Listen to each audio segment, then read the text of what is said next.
Most people think health begins with what you eat, how often you exercise, or the supplements you take. And yes, all of those things matter, but there's something far more powerful that most of us overlook: the way we think.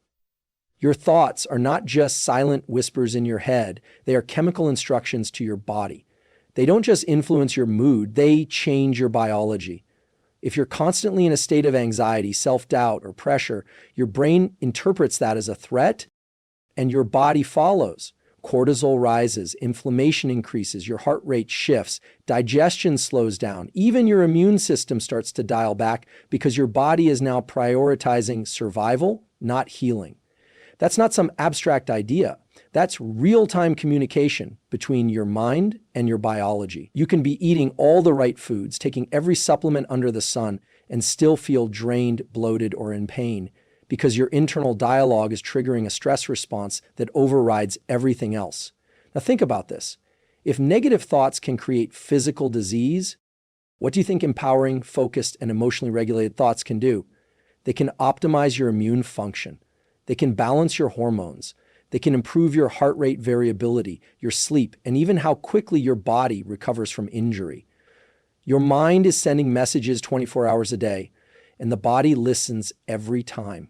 It listens when you tell yourself, "I'm not good enough," and it releases a cascade of stress hormones. It listens when you say, "I've got this," and it generates the chemistry of confidence and calm. Your internal narrative becomes your biological instruction manual. And this isn't about toxic positivity. This isn't about pretending everything's fine when it's not. It's about learning how to become aware of the thoughts you're rehearsing every day.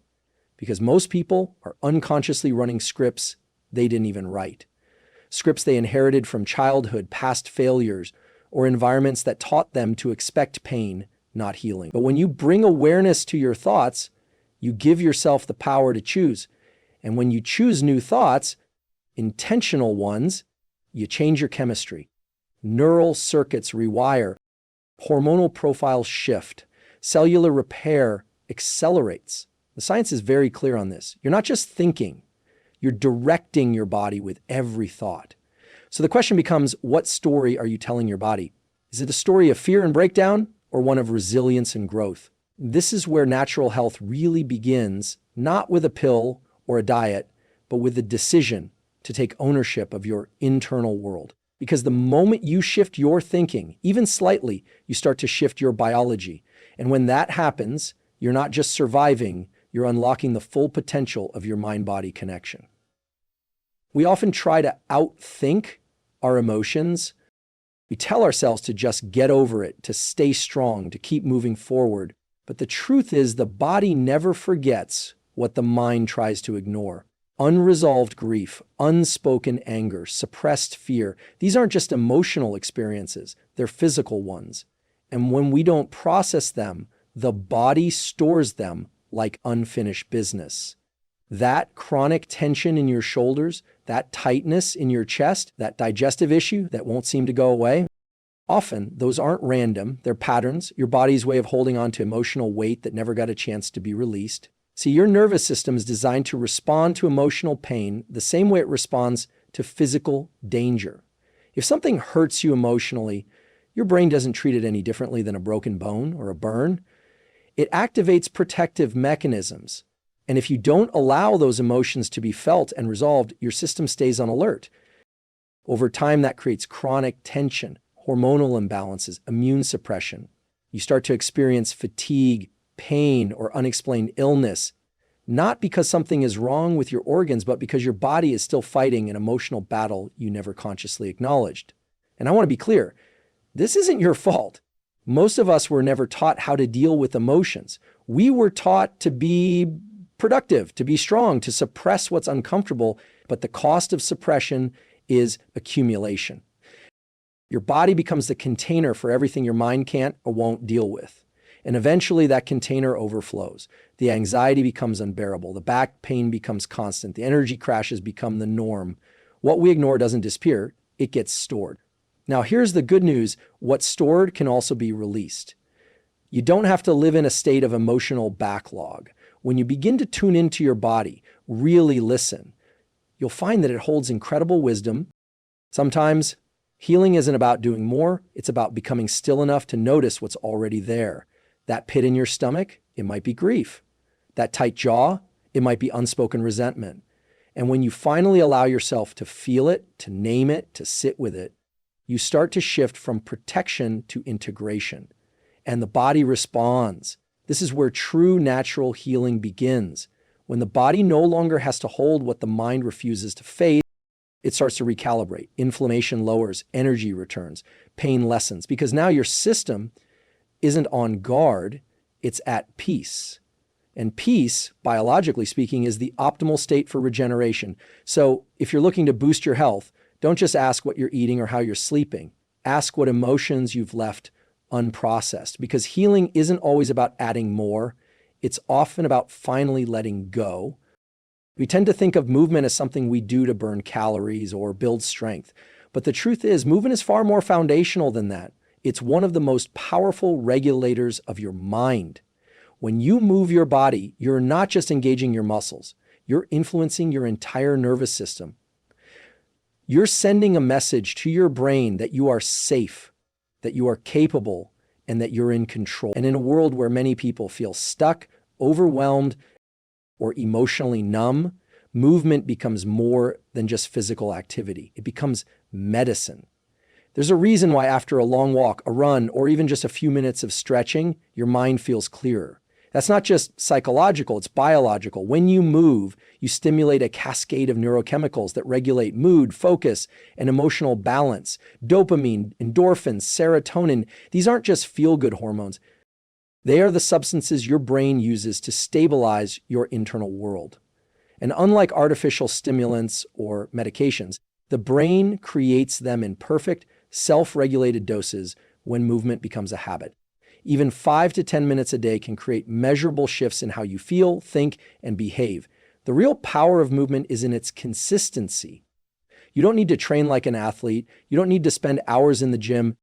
What matters is rhythm, pattern, repetition, because each time you move, especially when it's done with intention, you reinforce neural circuits that promote adaptability and emotional resilience. You give your mind and body a shared rhythm, a way to synchronize. And that synchronization is what pulls you out of mental fog, out of emotional chaos, and back into clarity. There's also something deeply grounding about movement. It connects you to the present moment in a way that words or thoughts often can't. When you're walking or lifting or dancing or even just breathing through a simple yoga flow, you're anchoring yourself in your physical reality. You're reminding your system that you exist beyond your stress. You're showing your mind that you're more than just your thoughts. And sometimes the fastest way to quiet a racing mind isn't through more thinking, it's through movement.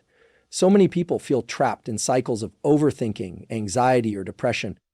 They look for answers in more data, more analysis, more effort. But the solution might not be mental, it might be physical, because movement changes your internal state. It gives your nervous system a reset. It shifts you from sympathetic dominance, fight or flight, into a parasympathetic state where real healing can happen. When you commit to daily movement, no matter how small, you are not just training your body, you're training your mind to recover, to adapt, to stay resilient under pressure. Your body was designed to move, and every time it does, it speaks a language your mind understands, one of strength, safety, and stability. When you reconnect with that, you don't just feel better, you become better. Breathing is one of the most overlooked tools for health, yet it's the most accessible and immediate way to change your state. Think about it. Your breath is always with you. It's the first thing you do when you enter this world and the last thing you do before you leave. And in between those two moments, every breath is a message. A fast, shallow breath tells your body you're under threat. A slow, controlled breath tells your body you're safe. It's not symbolic, it's biological. The breath regulates your nervous system, and your nervous system governs nearly every other system in your body. That means when you change your breath, you change your chemistry. Most people breathe without awareness. Their breath is locked in their chest, shallow and quick, because their body is reacting to the world around them. They don't even notice it, but they're constantly sending their brain signals that something isn't right. that keeps the sympathetic nervous system engaged, the part responsible for fight or flight. And in that state, the body prioritizes survival over healing. Digestion slows, immunity weakens, sleep becomes restless. That's what chronic stress looks like on a physiological level, and your breath is the remote control.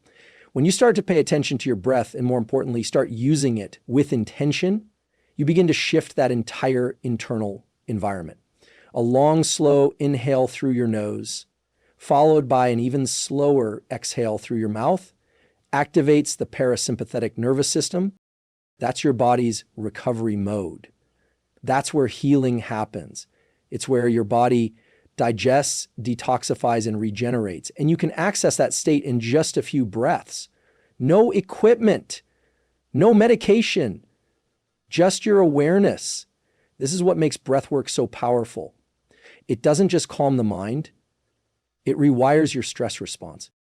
With consistent practice, your baseline anxiety lowers, your heart rate variability improves, your sleep deepens, your ability to stay focused and emotionally grounded in high-pressure situations becomes stronger. That's not mindset coaching, that's neuroscience in action. Because every breath you take either supports your brain's optimal function or it adds friction to it. The beautiful thing is, you don't need hours a day. 2 to 5 minutes of conscious breathing can shift your entire physiology. You can do it before a big meeting, during a moment of overwhelm, or even first thing in the morning to set the tone for your day. It's not about doing it perfectly, it's about doing it consistently. Training your body to respond differently by showing it over and over again that safety is available, that calm is accessible, that you are not at the mercy of external chaos. The breath is your anchor. It's the one tool you carry with you in every moment, and when you learn how to use it with purpose, you don't just calm the storm, you become the calm inside it. What you eat isn't just fuel, it's information. Every bite of food you take sends chemical messages to your brain. It influences your mood, your energy, your focus, and even your emotional resilience. And yet, we often think of food only in terms of calories or taste. We forget that the brain is one of the most metabolically demanding organs in the body. It's constantly processing, responding, regulating, and it needs the right inputs to do that well. If your diet is filled with processed sugars, artificial additives, and inflammatory oils, those aren't just bad for your waistline. They're interfering with the way your brain communicates with your body. They're triggering low-grade inflammation that disrupts your mood, clouds your focus, and taxes your energy. On the other hand, when you nourish yourself with real whole foods, foods rich in micronutrients, fiber, healthy fats, and antioxidants, you support the systems that regulate everything from memory to emotional balance. Your gut and your brain are deeply connected. The gut houses more than 90% of your serotonin receptors. That means what's happening in your digestive tract has a direct and powerful influence on your state of mind. If your gut is inflamed, your mood will reflect it. If your blood sugar is unstable, your emotions will be too. The fluctuations you feel throughout the day, the irritability, the crash in energy, the difficulty concentrating, those are often the downstream effects of what you put on your plate. But this isn't about restriction or perfection, it's about awareness. You don't need to follow a strict diet to feel better. What you need is a relationship with food that honors how your body responds. Start by noticing, how do you feel after a meal filled with colorful plants, lean proteins, and healthy fats, versus how you feel after processed snacks or high sugar drinks? You'll start to see patterns. You'll realize that food is either helping your brain function optimally or it's making that process harder. Your cognitive clarity, your stress threshold, your ability to stay calm under pressure, all of these are built, in part, by the nutrients you consume. Omega-3s from fish or flax, magnesium from greens and seeds, B vitamins from whole grains. These compounds aren't optional. They're essential for neurotransmitter function, hormone regulation, and nervous system balance. When they're missing, you feel it, and when they're present, you notice a kind of quiet stability within your system. You feel more grounded, more capable, more in sync. So, if you're serious about improving your mental and physical health, don't just look at food as fuel. Look at it as communication. Your brain is listening to what you feed it, and the more clearly you speak the language of nourishment, the more your entire system begins to work in harmony. That's when healing starts to feel natural, not forced.